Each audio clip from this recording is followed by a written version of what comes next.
I bought what I thought was a worthless garage for $3,000, but when I broke through that locked basement door, I found cars worth more than some people's houses, and a letter that changed everything I thought I knew about my family. Meet Tegan Holloway, 26 years old, with grease permanently embedded under her fingernails and the kind of determination that comes from growing up in a family where giving up isn't an option. She's been fixing cars since she was 12, learning everything from her grandfather Vernon in his cluttered garage behind the old farmhouse. When Vernon passed away 5 years ago, he left her his tools and a promise she made at his bedside. "I'll open my own shop someday, Grandpa. I'll make you proud." But life had other plans. The town's only car dealership, where Tegan had worked as head mechanic for 4 years, closed its doors 6 months ago when the owner couldn't compete with the big chain stores in the city. Now she's been surviving on odd jobs, fixing neighbors' cars in her apartment parking lot with an extension cord running from her kitchen window. Her toolbox sits in the corner of her studio apartment, a constant reminder of dreams that feel further away every day. Tegan's savings account shows $3,247. Her rent is $850 a month, and she's already 2 weeks behind. Her younger brother, Jasper, keeps calling from college, worried about her, offering to drop out and get a job to help with money. "Don't you dare," she tells him every time. "One of us is getting out of this town and making something of ourselves."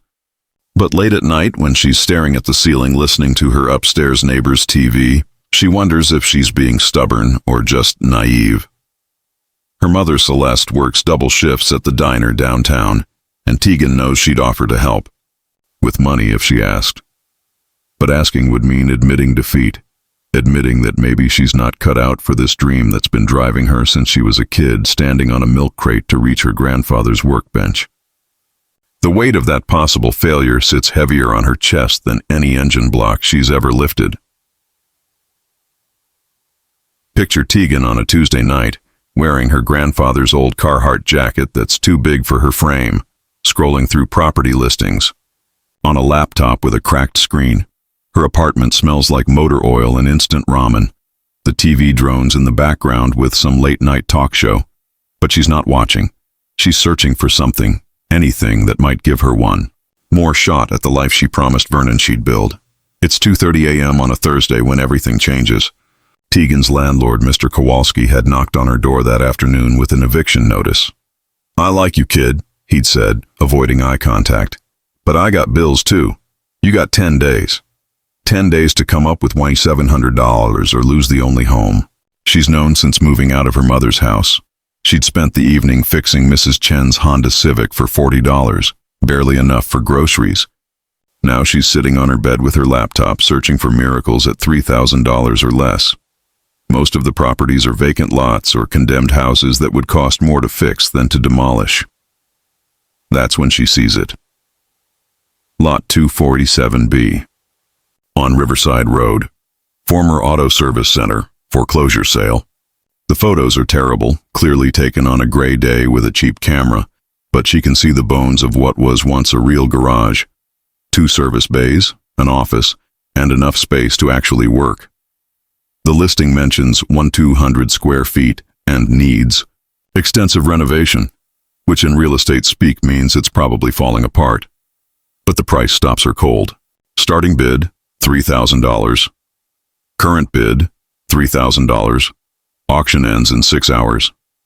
Tegan knows it's crazy, spending every dollar she has on a building she's never seen in person, in a town where half the businesses are already boarded up. She can hear her mother's voice in her head, the same worried tone Celeste uses every time Tegan makes what she calls one of your grandfather's decisions. Vernon had been a dreamer too, always chasing the next big restoration project, always believing that the right opportunity was just around the corner. She calls Jasper first. It's late, but college kids never sleep anyway. "You want to buy what?" he asks, and she can hear his PlayStation controller clicking in the background. "T, you don't even know if the roof is still on this place." "I know it's a risk," she tells him, walking to her kitchen window to look out at her current shop, a patch of cracked asphalt where she's been working on cars for 6 months. "But I can't keep living like this. I can't keep pretending I'm going to figure something else out. Jasmine's voice gets serious. What does Mom think? I haven't told her yet. You have to tell her. Celeste is closing the diner when Tegan calls.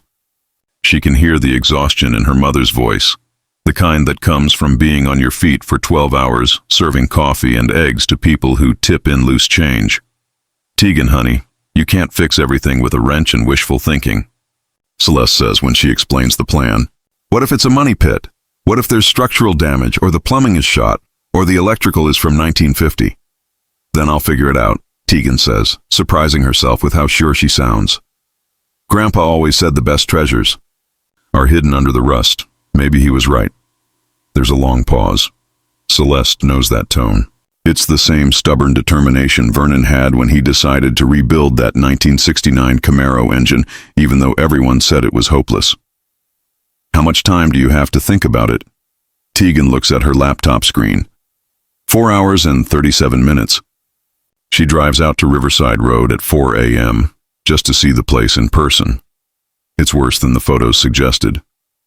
The building looks like it's been abandoned for years. Weeds grow through cracks in the concrete, and one of the service bay doors is hanging at an odd angle. But when she gets out of her beat-up Ford Ranger and walks around the building, she can see the potential. The bones are good. The foundation looks solid. And there's something about the way the early morning light hits the windows that reminds her of her grandfather's old garage. Back home, with 30 minutes left on the auction, Tegan sits with her laptop and her grandfather's old business card yellowed with age. Vernon's Automotive. No job too big, no detail too small. He'd never made much money, but he'd been happy. He'd built something with his hands, something that mattered. She types in her bid, $3,000. Maximum bid, $3,000. Her finger hovers over the submit button. This is it. Everything she has left in the world, bet on a building she's seen for 10 minutes in the dark. But sometimes the biggest risk is not taking any risk at all. She hits enter. 3 days after winning the auction, Tegan gets the keys from the bank and steps inside her new property for the first time. The smell hits her immediately. Decades of stale air, rust, and something that might be mold. The main garage is worse than a junkyard. Mountains of old car parts, broken furniture, and newspapers dating back to the Reagan administration cover every surface. The concrete floor is cracked and stained with oil that soaks so deep it looks permanent. Holy crap, Jasmine says when he arrives with a borrowed pickup truck to help her clean. He's taken the weekend off from college, and she can see the worry in his eyes as he surveys the disaster. This place looks like a tomb. The electrical system is a fire hazard waiting to happen. Extension cords snake across the floor like ivy, connecting to outlets that spark when she tests them. The main service bay door won't open because the motor burned out years ago. The office windows are so dirty she can't see through them, and when she finally gets them clean, she discovers 2 are cracked beyond repair. By the end of the first week, Tegan has spent $400 on basic cleaning supplies and a dumpster rental. Week 2 brings an electrician who takes one look at the wiring and quotes her $2,800 for basic safety upgrades. You can't run a business with this electrical system, he warns. One spark and this whole place goes up. She hires a cheaper handyman. Instead, a guy named Pete who works for cash and asks no questions. Even with his discount rates, she's into the project for another $800 by week 3. Her bank account, which started at $47 after the property purchase, is now in overdraft. Her mother starts leaving daily voicemails. Sweetie, I drove by yesterday. It looks like you're trying to raise the Titanic. It's not too late to cut your losses. But Tegan knows it is too late. She's put everything into this place, including her pride. It happens on a Friday afternoon when she's replacing rotted floorboards in the back office. The previous owner had used cheap plywood over the original hardwood, and when she pries up a particularly warped section, her crowbar hits something that isn't floor joist. It's metal. Heavy metal. She clears away more debris and finds the edge of what looks like a steel door, painted the same gray as the floor. It's been deliberately hidden, covered not just with flooring but with a false wall that extends up about 3 feet. Someone went to serious trouble to conceal this. The door has 3 different locks. Not the cheap hardware store kind, but heavy-duty commercial locks that look like they belong on a bank vault. There's no handle, just lock cylinders, and what appears to be a small ventilation grate near the top. Jasmine drives down the next weekend to find Tegan sitting on the floor, staring at the door like it might open itself. "You look like you haven't slept," he says, and he's right. She's been researching the property records, trying to find any mention of a basement or storage area. Nothing.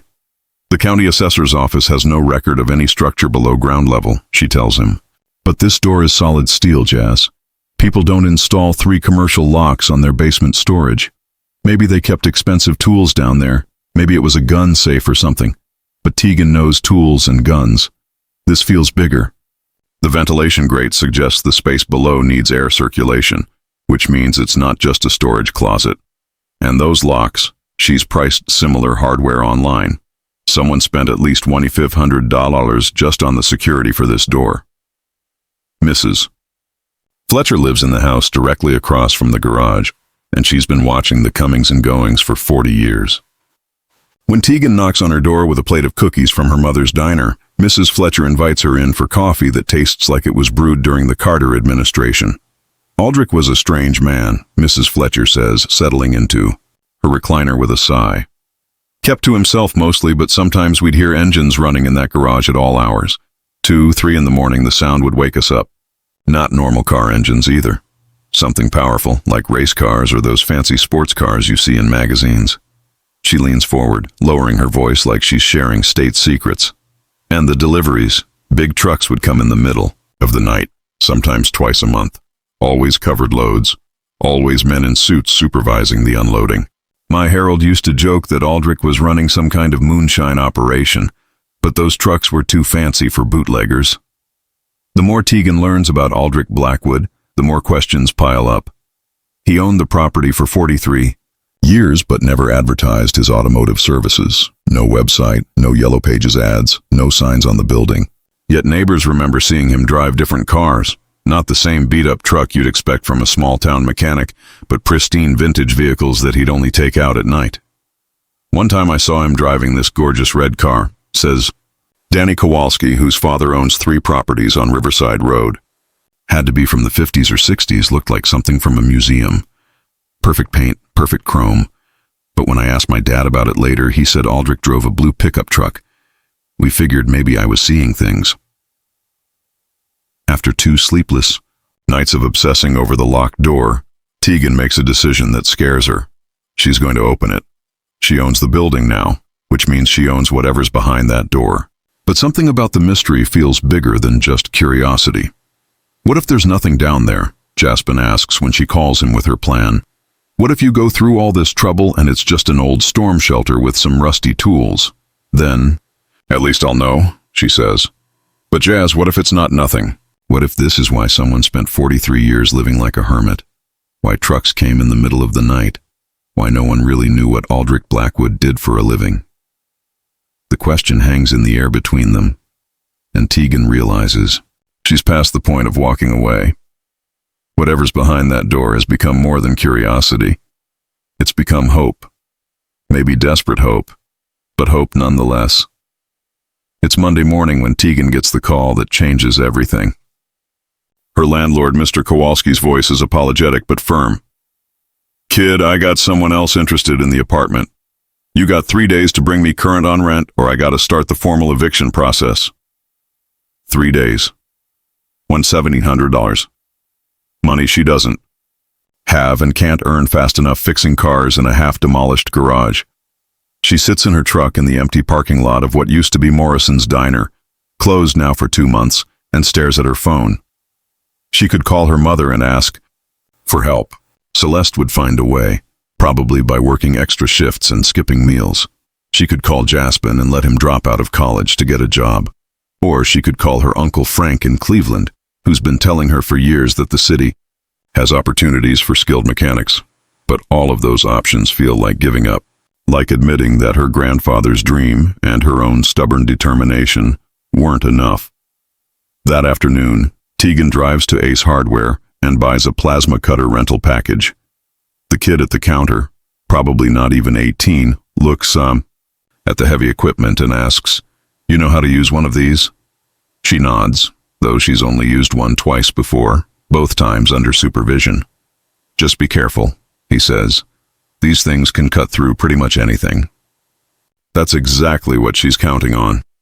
She calls her friend Dwight at the scrapyard where she used to buy parts back when she had steady work.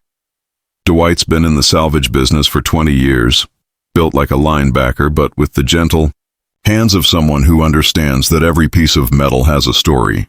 "You want to borrow what now?" he asks when she explains what she needs. "Just for one day," she promises. "I'll have it back to you by tonight." "Tegan, honey, what aren't you telling me? You sound like someone planning to do something stupid." She almost laughs. "I'm way past planning, Dwight. I'm already committed to stupid." Dwight arrives at the garage that evening with the plasma cutter loaded in the back of his flatbed.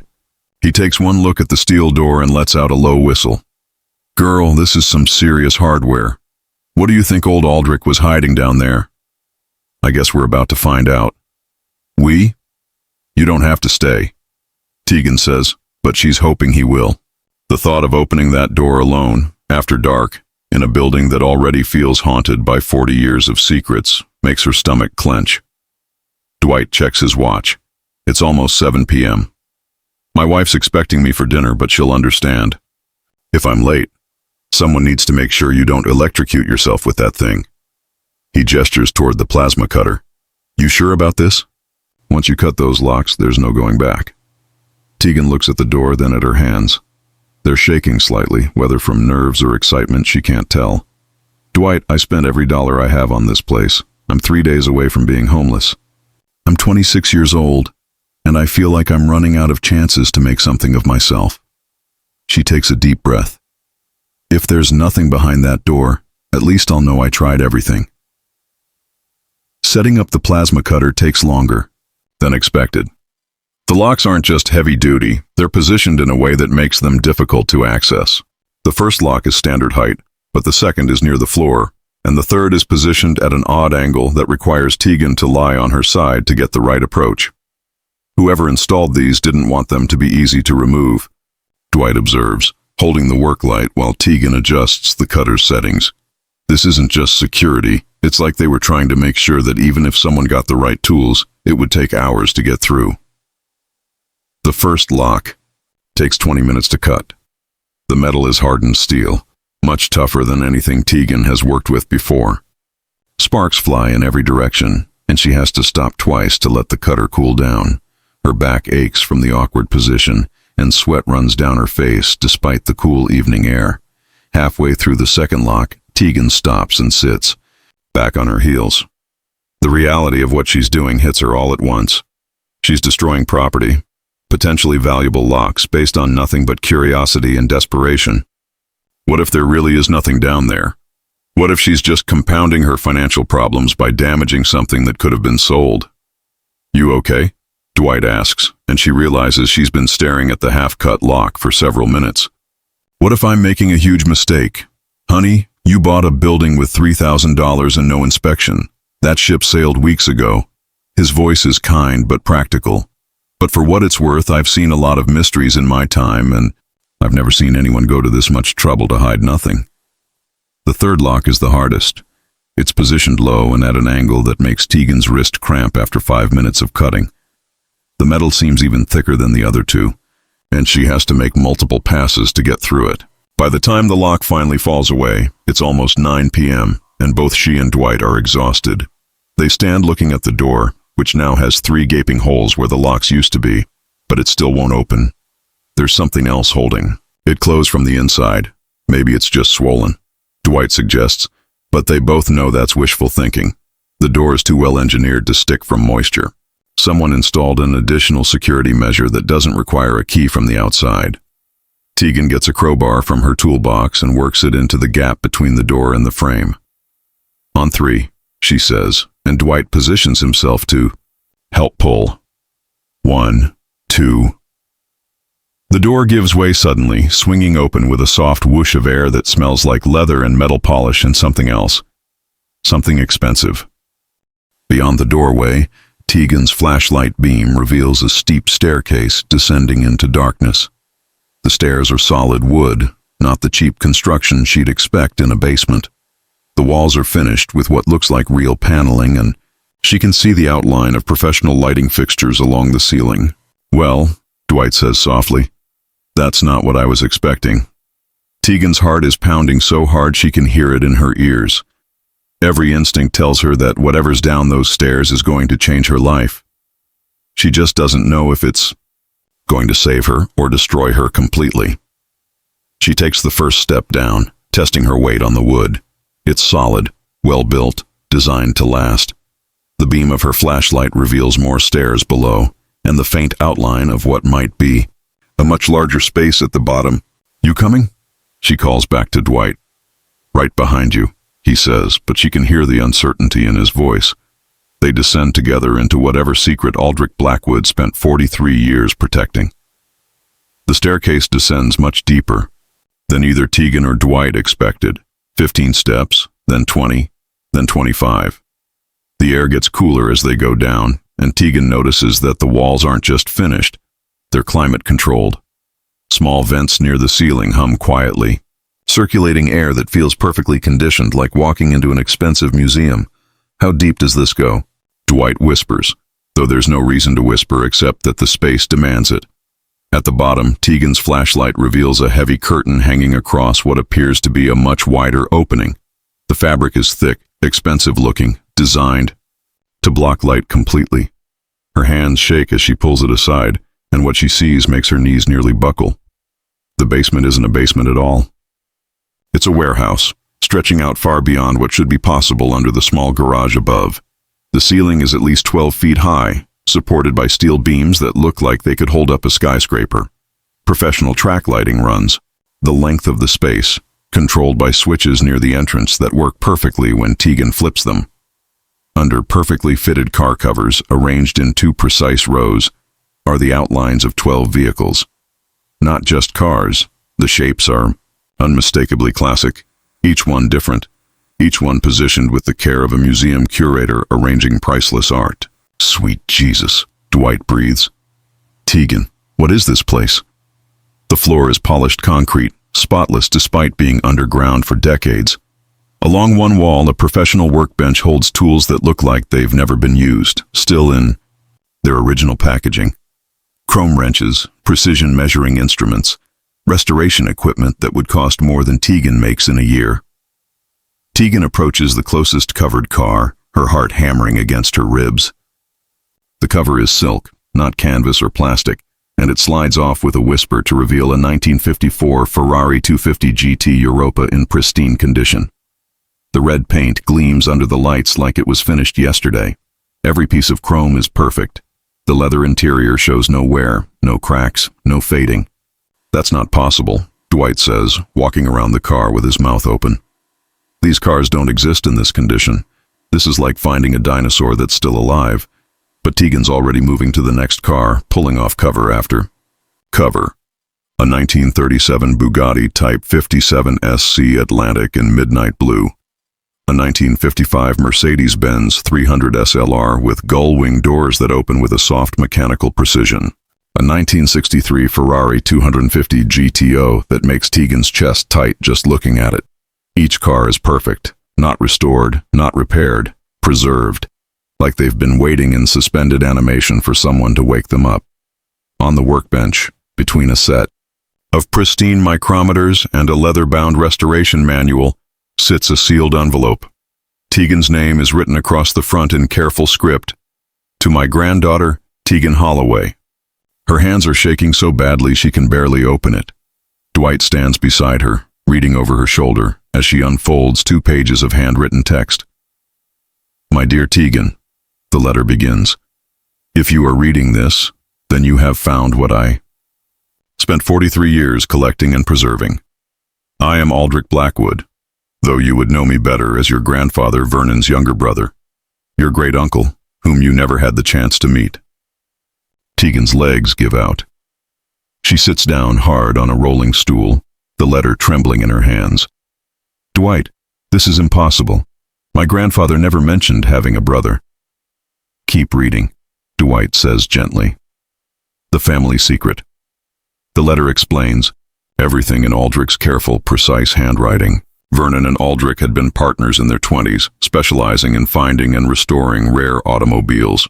They were good at it, so good that collectors from around the world sought them out. But success created tension. Your grandfather wanted to build a family, wanted stability and a normal life. I was obsessed with the hunt, with finding cars that everyone said were lost forever. When we found the 1937 Bugatti in a barn outside Cleveland, Vernon wanted to sell it to pay for his wedding to your grandmother. I wanted to keep it, to build a collection that would preserve these machines for future generations. The argument destroyed their relationship. Vernon kept the business and their grandfather's name. Aldrich disappeared, taking only his share of their savings and a promise that he would never contact Vernon again. I spent the next 4 decades proving I was right, the letter continues. I found cars that collectors said didn't exist. I preserved them perfectly, waiting for the day when your grandfather would forgive me and we could share what I had built.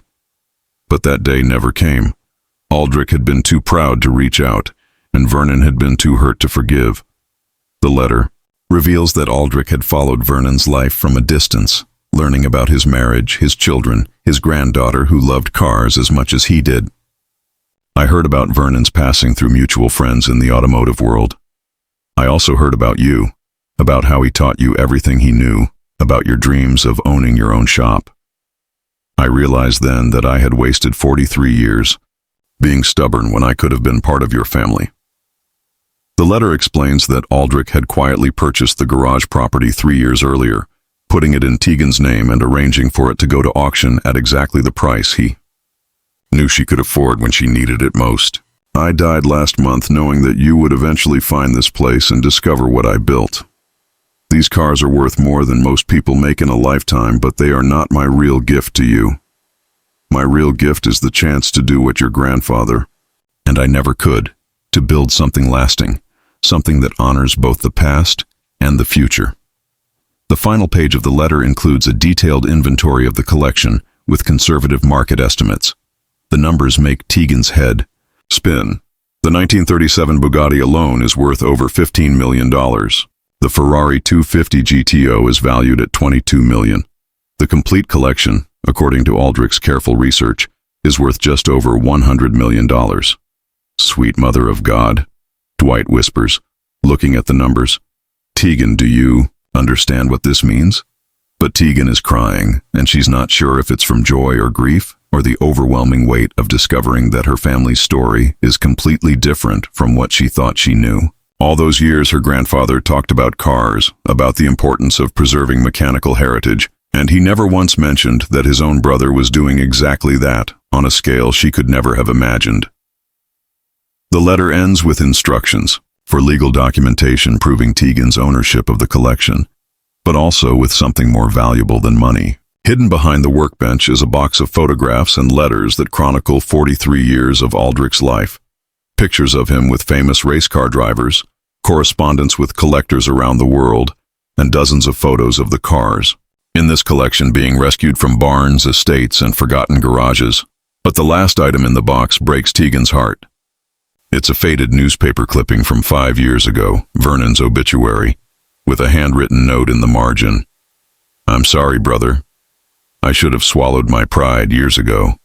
He kept track of Grandpa his whole life. Tegan whispers to Dwight. He loved him, but they were both too stubborn to fix it.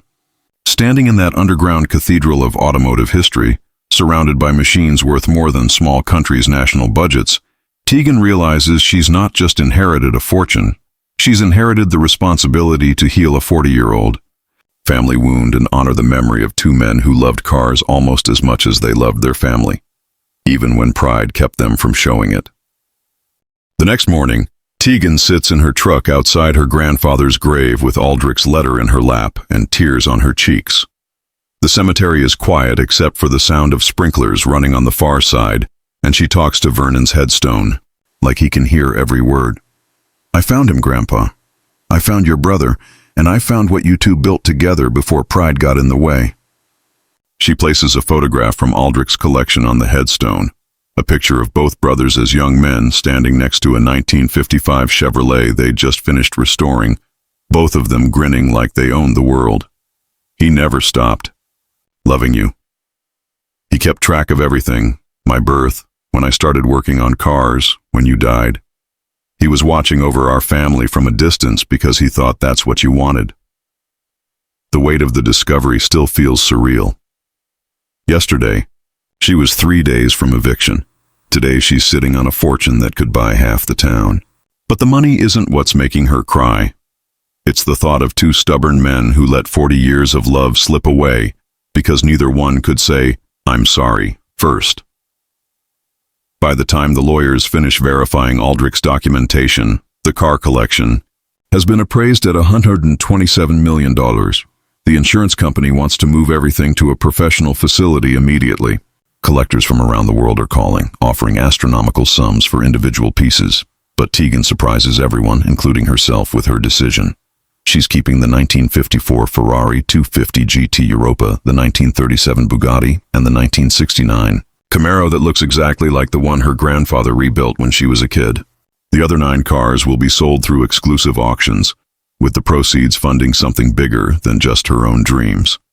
"You're keeping $25 million worth of cars?" Jasmine asks when she explains her plan. He's taken a leave of absence from college to help manage the legal complexities, and the numbers still make his head spin. "I'm keeping the cars that tell our family's story," Tegan corrects. "The rest are going to help me build something that honors both Grandpa Vernon and Uncle Aldrich."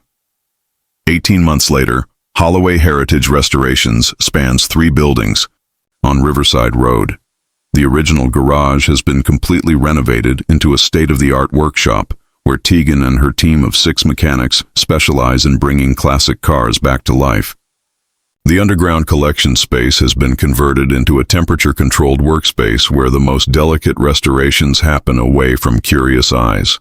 But the real magic happens in the 3rd building, a new structure that houses the Holloway Automotive Heritage Museum. Open to the public 3 days a week, it displays the 3 cars Tegan kept, along with rotating exhibits of client vehicles and a detailed history of American automotive craftsmanship. School groups come through monthly, and Tegan personally leads tours, telling the story of 2 brothers who loved cars enough to spend their lives preserving them. The museum's centerpiece is a photograph that stretches across an entire wall. Vernon and Aldrich, at age 25, working together in their first shop, covered in grease and grinning at the camera. Below it, a plaque reads, "Family is more valuable than any machine, but sometimes machines can bring family back together." Aldrich Blackwood, 1947-2023. Tegan's mother Celeste quit her job at the diner and now manages the museum's gift shop and visitor center. "I never understood why you were so determined to fix things that were already broken," she tells Tegan one afternoon as they watch a group of kids climb into the seat of a 1965 Mustang convertible on display. "Now I get it. You weren't just fixing cars. You were preserving stories." Jasmine transferred to the local university to study business management, with plans to eventually take over the administrative side of the operation. He's also engaged to Rebecca Martinez, an automotive journalism student who's writing her thesis on family-owned restoration businesses. "You know what's funny?"